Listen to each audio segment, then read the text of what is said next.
This is the Lighting Fires podcast, supported by Henley Business School.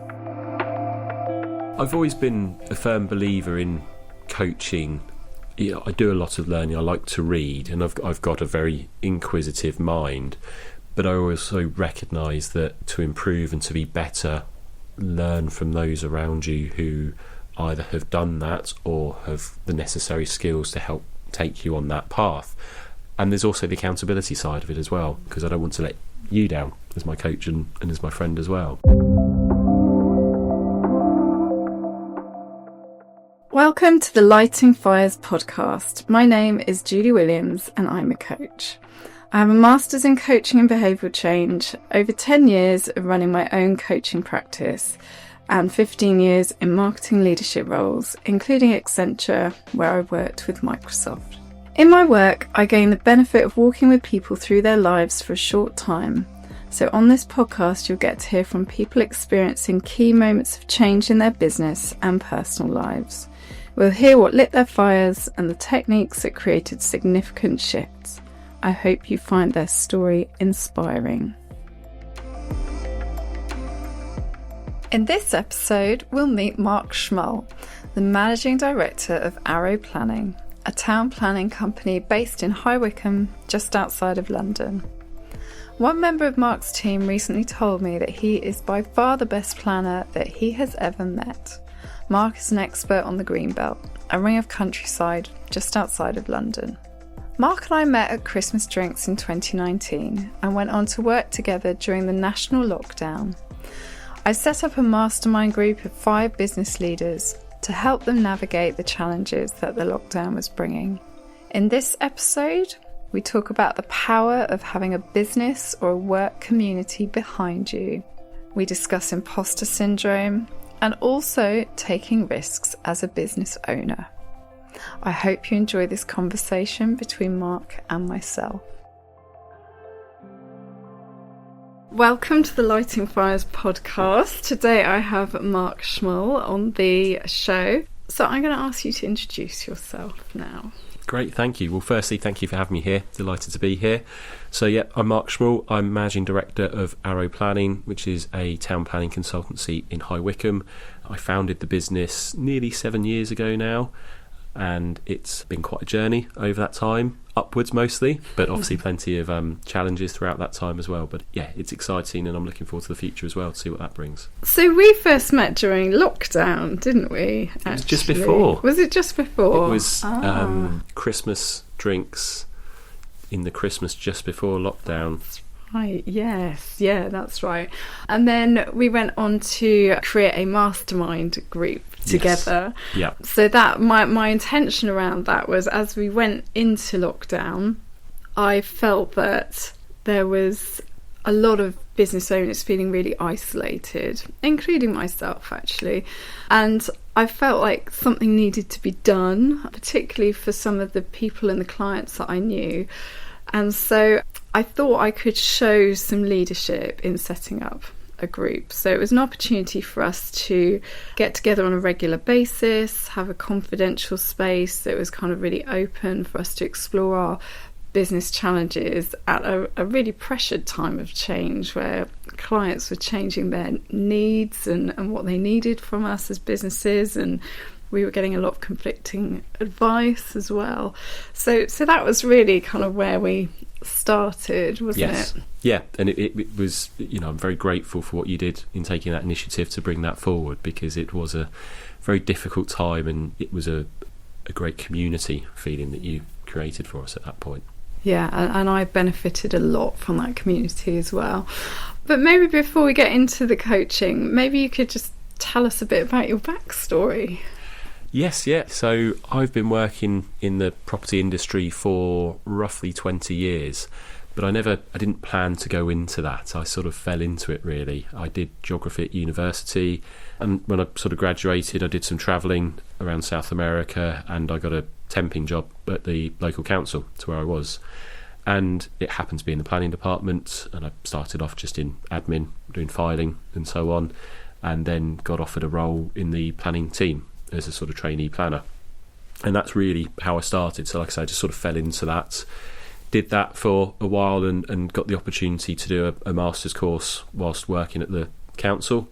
So I started that, but was getting quite ambitious in terms of my career, sort of early 20s, and sort of thinking about where's this going to take me. And the authority I was working for, certainly, at that time was very much glass ceilings. You were stuck in a position where if you wanted to progress, you had to wait for somebody to leave. And until they did, you weren't really going to progress beyond a certain point. So I took the decision to move into the private sector at that stage, and I joined a company called Hives Planning in Reading and worked there for 9 years or so. And I was very fortunate that it was a small business, but that were working on a real mixture of projects, particularly large-scale projects. So I got really good exposure to a range of planning issues, but actually also business issues as well at the same time. And during that period, about a year or so after I joined, it was the sort of the recession around sort of 2008 or so. So I'd sort of joined in a buoyant time, and then sort of a year or two later, seeing how that had quickly changed to a very difficult time within the the global economy as well as within our industry. And that really sort of gave me that sort of exposure beyond just the looking at the day-to-day of town planning and what I do in my day job, to actually running a business and what that involves and the decisions that have to be taken. Sort of fast forward a few years, and I got to a point again where I wanted to progress, and actually the managing director was retiring, and there was a sort of change in ownership structure, and actually ended up becoming part of a much larger organisation. Going back to your theme about change, it was actually a time in my life where I was looking at, I was approaching parenthood. It was not long before my daughter was to be born, and I was also just questioning actually whether I enjoyed my work and what I was doing. And it's really one of my fundamental principles is people should enjoy what they do at work, because you spend so much time there. So I did start looking at other career paths. So what were you thinking then at that moment? Good question. I did not really know. I felt at the time probably a bit lost and not quite sure where my place was. I was chatting to friends, and I've always had quite a strong interest in sport and health and fitness. So I had discussions with a couple of friends that were looking at football coaching and looking at starting a football coaching business on the side for young people. But the fact that I was sort of looking at starting a family at that point was a very strong factor in my mind. I had to be thinking about income, the risk of starting a new business. There's the financial implications, but particularly within sport and health and fitness and so on, it's quite well known as an industry where actually it's very, very difficult to make any money from. Do you know, I didn't know this about you, this nearly that Arrow Planning might not have ever existed, and that you could have become a football coach or had a business in that field. So then you started... So I didn't then start Arrow. Okay. So I had at that point an opportunity came up to join another planning consultancy who were opening a new office in Reading. And so I took that as a chance to see what it's like to effectively help build a business at a point. And that certainly started my mindset going back to that business side that I'd learned in the previous company, and that opportunity to understand how you need to manage a business and the budget and so on. But it was within a larger structure, so I had that comfort of, firstly, I had a senior director above me who was the lead for the office, and secondly, we were part of a sort of a 200 plus employee company that was on a very sound financial base, so we had that support at the back end in terms of human resources and accounts and other offices and people that we could speak to learn lessons from, really. So I joined there, and actually that certainly reignited some of my sort of passion. And I think in that 2-year period I was there, I learned a huge amount, much more than maybe in the sort of preceding couple of years where maybe I'd got a bit stagnant in terms of what I was doing and the opportunities that were around me. Yeah. Talking about learning about how to set up a business, was there one or two standout lessons from that? Yes, I mean, like I said, I was very fortunate because there was that wider infrastructure, but I think one of the key things was patience. It was very good to be within a business that recognised that this is a new office, it's a new area. They recognise that these things, particularly within the property industry and planning, where a lot of projects do take a long time, that there needs to be a realistic lead in that regard, rather than, right, if by 6 months of running you're not turning a profit, then we need to think about a different strategy or someone else. Let's understand the reasons, but not just put undue and unnecessary pressure on ourselves. I think patience is actually a really interesting point, isn't it, about setting up a business? And obviously you've got to have the financial kind of confidence to be patient when you're starting out. Yeah, it's a really interesting point. Okay, so what was next? So, as I said, I like to do things a bit difficult. So I started the role within that business, and about a month later my daughter was born. So I went straight into a new role, a new job, and straight into having my first child as well. So I thought, timed that perfectly. But again, I was fortunate. It was a very supportive business. My sort of senior director, Dan, who I worked with, was fantastic from day one, and really sort of helped me through that, and had a young family himself. So appreciated what it's like. But yeah, so I did that for 2 years. But I started to get itchy feet, and it wasn't so much itchy feet in terms of I was unhappy there, but I've always stayed in contact with the managing director from Hives, who has been as much as a sort of a boss. He's also been a friend and a father figure as well, and very supportive. And he sort of moved into retirement and had long been saying to me, you should set up your own consultancy. It's something he'd done sort of 20 years previous in creating Hives, and he very much was suggesting that and supporting that and prompting me. And we went out for a boozy lunch one day, and it really got my mind thinking about it. So I'm just thinking about how important it is to have a mentor, isn't it? Or somebody who's perhaps been there and done that, or is at least on your side and is willing to support you and challenge your thinking, and perhaps make introductions where possible, that kind of... I quite often think about the idea of the personal boardroom, which is an excellent book, by the way, where when you set up a business, or if you're working in a kind of corporate role, to have a bunch of people around you, almost kind of, you can make it formal, or you can just imagine that they're in these roles and they never actually know that you've kind of picked them for these roles, but how different people can fulfill different supporting roles for you. You might have somebody who's your energizer, somebody who's your challenger, people that you need around you when you're taking on a big role like that. Yes, it's crucial, and I'm a huge believer in the people around you shape you and mould you, for good and for bad. And if you're fortunate to have mentor figures, parental figures within your life that can take on that role, then you're very, very fortunate. And it's something I've been very lucky that I've benefited from that externally. I had a difficult at times upbringing compared to some, with my sort of parents getting divorced when I was quite young, but my relationship with my father's never been the strongest at all. And whilst he's always been supportive in his way, it's been very much focused around his needs rather than my needs, and his perception of what I need in terms of that support rather than necessarily what I actually do need. I remember when I sort of started the business, and even to this day, he never really understood it, and he was just all focused on the financial side of it and why are you doing that, rather than being, this is a fantastic thing, well done, and encouraging of it. And that's because it's different to what he knew and what he knows. So I was fortunate to have that support in other places. Andrew was one of them, and he very much did that when I worked with him previously as well, and gave me the right opportunities to sort of grow within there, and as you say, the introductions to others as well.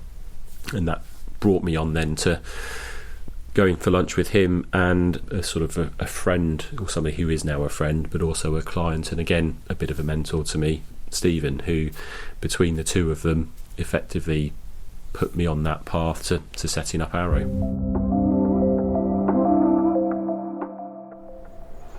If you're listening to this and you're interested in training as a coach, I can highly recommend the Professional Certificate in Executive Coaching, or even the Masters at Henley Business School.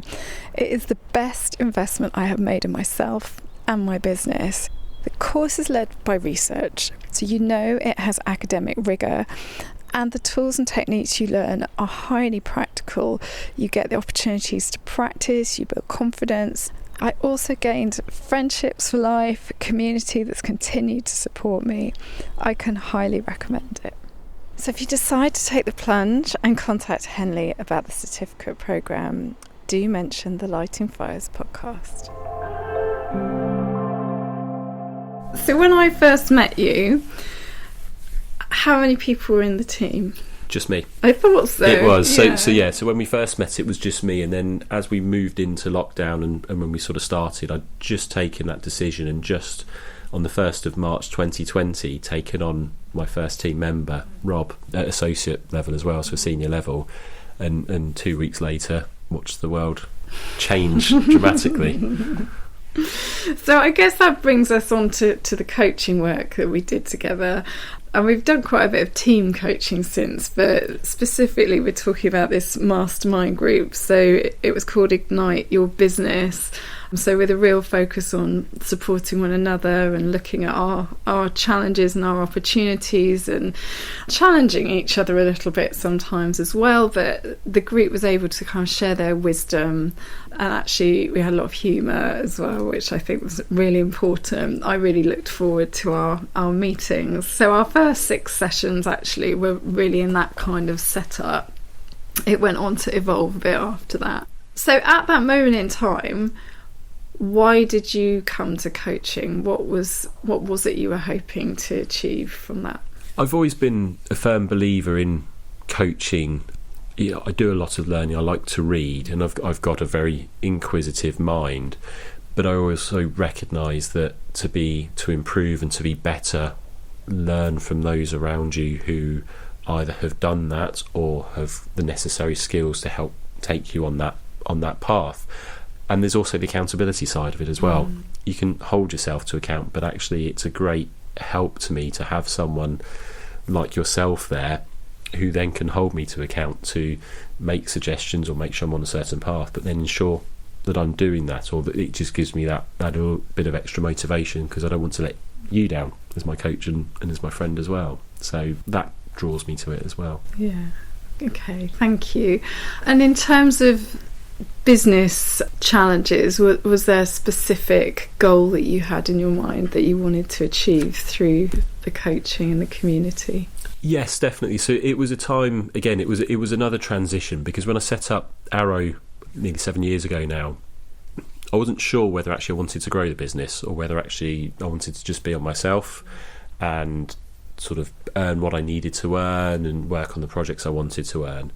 But I did that for a couple of years, and I got to a point where the business was working well, it was being successful, and I was turning down work. And so I got to a sort of a stick or twist moment, and I joined a growth program, which was sort of funded program through Buckinghamshire Business First, and that opened up my eyes to the opportunities around growth and the support networks there. And then I met a number of other business owners and a sort of community there.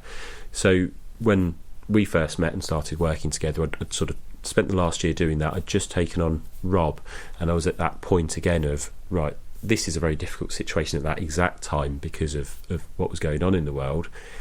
But equally, having just brought someone in, do I then want to grow beyond that position as well, or that same conversation of, do I just stick with the two of us and start there?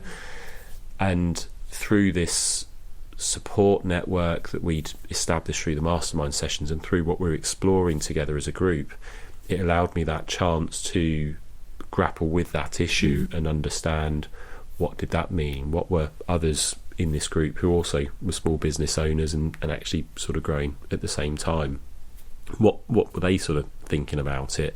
And for us to all push each other with, again, your sort of guidance and steering of the ship through there. And that really helped me then focus and think about, right, what is my plan? Am I growing? And took the decision to certainly do that. And then how do I do that? And what's the team dynamic and the people and the personalities? But what am I trying to get from this? What do I want Arrow to be? Because that then helps shape who I want to come and be part of Arrow as well. Yeah. And I think as a business owner, I've seen this a lot with a lot of my clients, those decisions to start hiring more people and to grow, there's so much anxiety around that, isn't there? And the decision, do you hire somebody really senior who can potentially bring a network with them and they can do their own business development, but obviously at a higher cost to the business, or do you bring in somebody much more junior who then you have to invest a lot of time and effort to bring them along? So it's a really pivotal moment, isn't it? It is, definitely. And it's also thinking about the culture, particularly with a small business. Personalities can be very strong and very well reflected, and when you're a much larger business, people can, for good reasons and bad reasons, either be lost within that mix or drowned out, which, you know, can be a negative, but it can help if for whatever reason you get the wrong person in the team. But with your small business, it's crucial. And so as well as a financial decision, it's then how does that change the nature of what your offer is?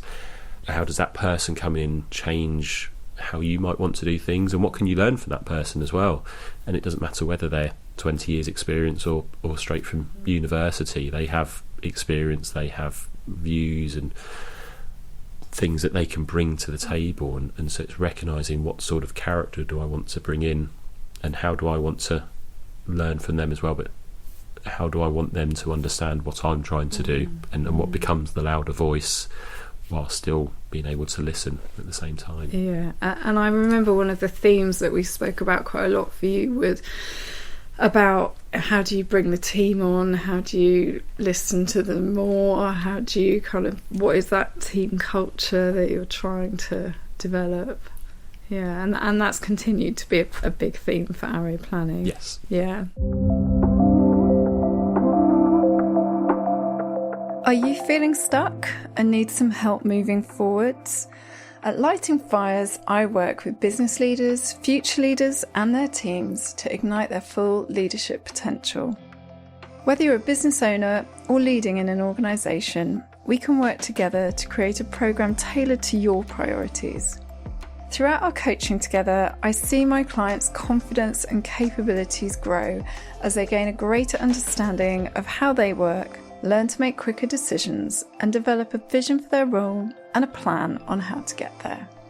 Through the challenges and the breakthroughs, you'll have me by your side. Get in touch on LinkedIn or email me, julie@lightingfires.co.uk.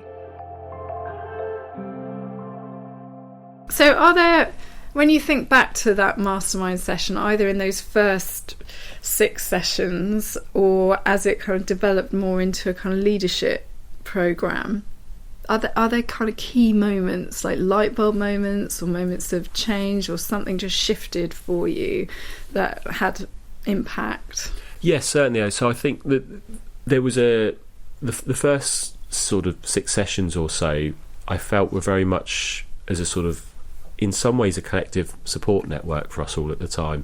It was a chance for us to come together, share our fears, and actually it was, in a nice way, it's reassuring to know I'm not alone, I'm not the only one having these problems, and it helped me focus my mind more to recognise, okay, we're in this together a bit, and there's others here who I can support and who are willing to support me as well. So that was, that was a real positive mindset shift through doing that in that first period then. And I think then moving on beyond that, we covered as a group some very tough and honest topics.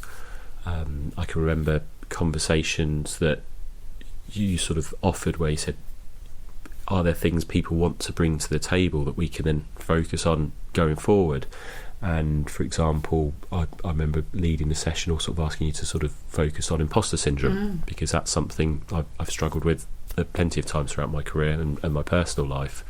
And again, through working together and sharing with the others in the team and through your sort of guidance, that realisation that we all go through this and we all have our different techniques for dealing with it, and the ability to recognise that and talk through that has been a real help, and something I keep reflecting and reminding myself of now, and sharing and talking through with others as well, particularly within my team. I was thinking back actually about that particular session because it seemed to have quite a profound impact on at least a few of us in that call. And I remember you talking about, do I deserve the seat at the table in some of the meetings that I'm having? And I think at the time you were getting involved in a very large project as well that could have a huge influence on the growth of the business.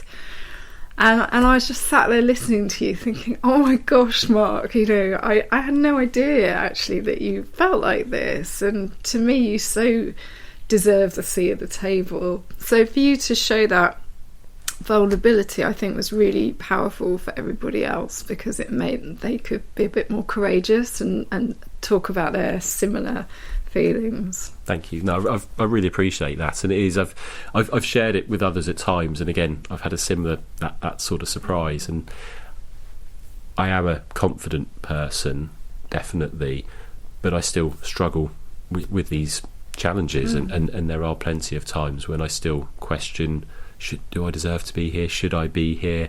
Am I the right person to be here? Do I know what I'm doing? But yeah, I'd be worried if I wasn't questioning myself in that regard, to be honest. Yeah, thank you.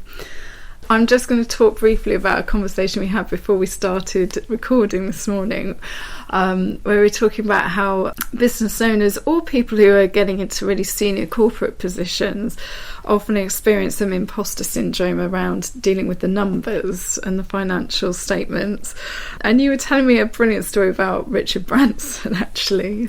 Yes, yeah. So I listened to Stephen Bartlett's podcast, and he had Richard Branson on. Richard Branson was very honest about how he's a very successful businessman, done multiple businesses, and I think something like 20 years into his career he was in a board meeting and they were talking about accounts, and I'm probably getting this slightly wrong, but effectively what he was saying was there was a discussion around turnover and he had to ask what turnover was because he didn't know. And so this is a person who's hugely successful, lots of businesses that have turned massive profits, lots of finance, well into his career, and yet he doesn't know about the numbers and the finance at all, and what are some of the more common accountancy terms rather than specialist ones. Thank you.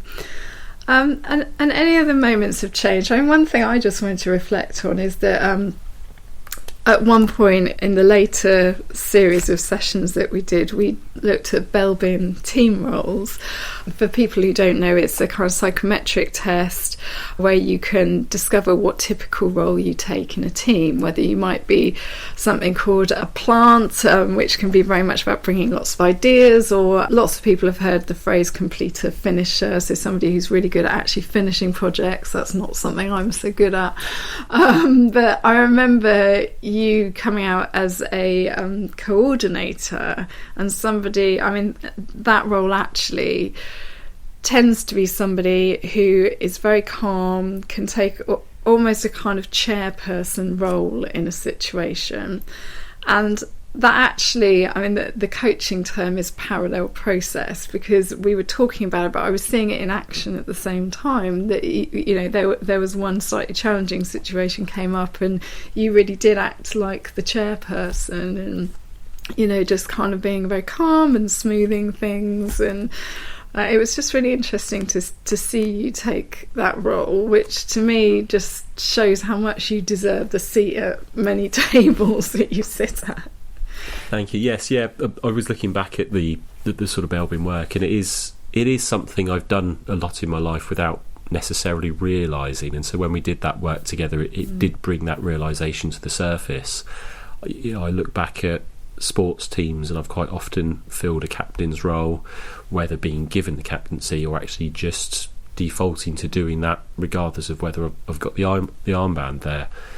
And it's something I've developed as a skill and worked hard on in terms of my professional career as well, and recognising it is something I naturally fall to, but I still need to do a lot of the work around that, and particularly on the listening side, and recognising when to listen and when to speak.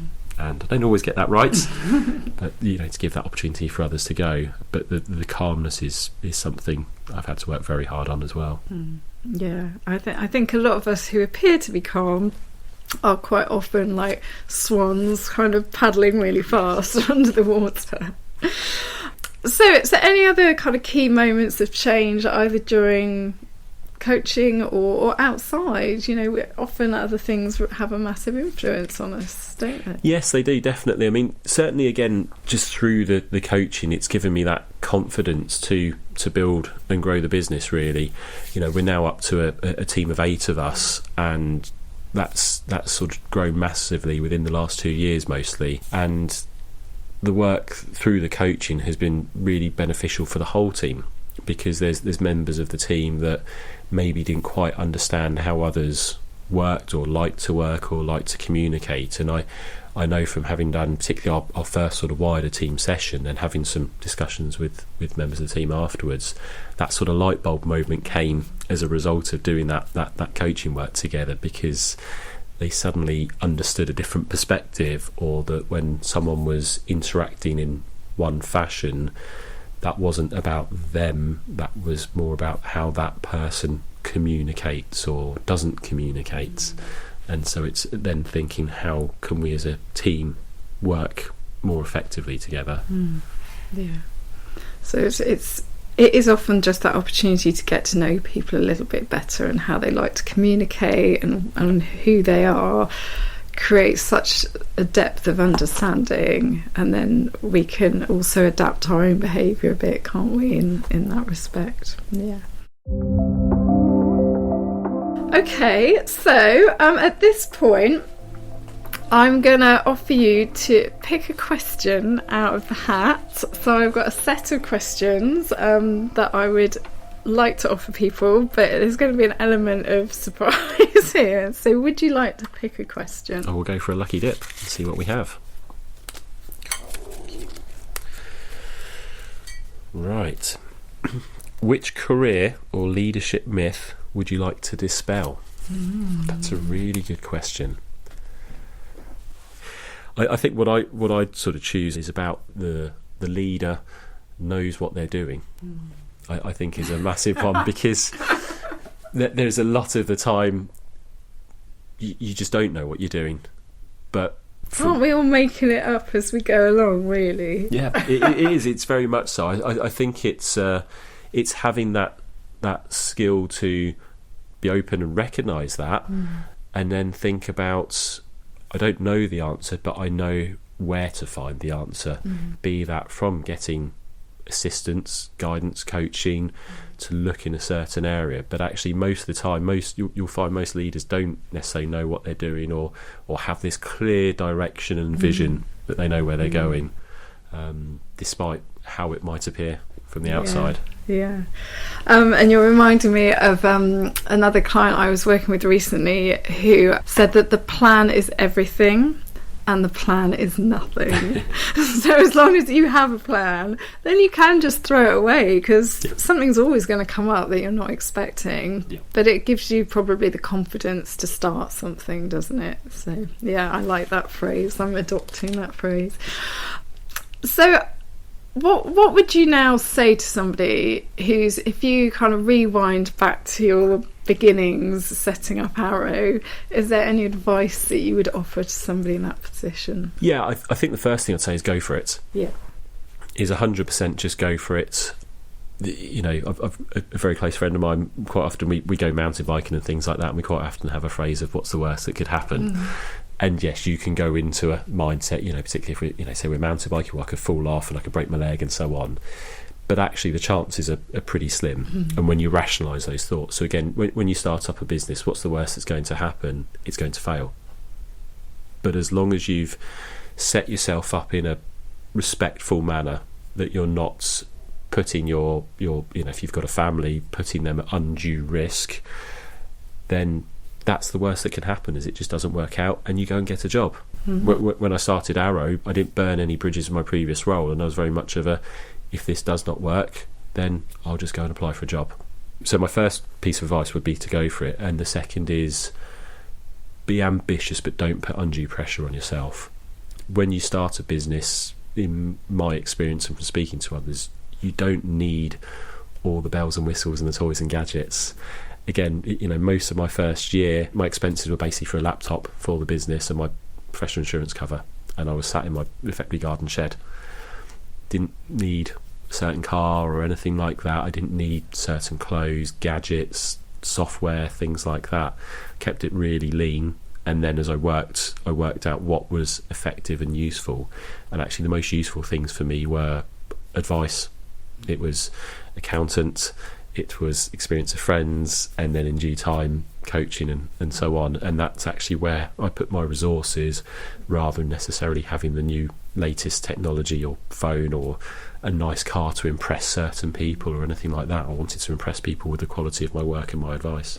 Yeah, that's great. I really like that. And I think this whole idea of go for it, I mean, exactly, what is the worst that can happen? You're going to learn so much along the way, whatever happens. And that's brilliant, kind of rich experience, life experience, isn't it? So I think, as we said earlier, if you've got some supportive people around you, that feels really key.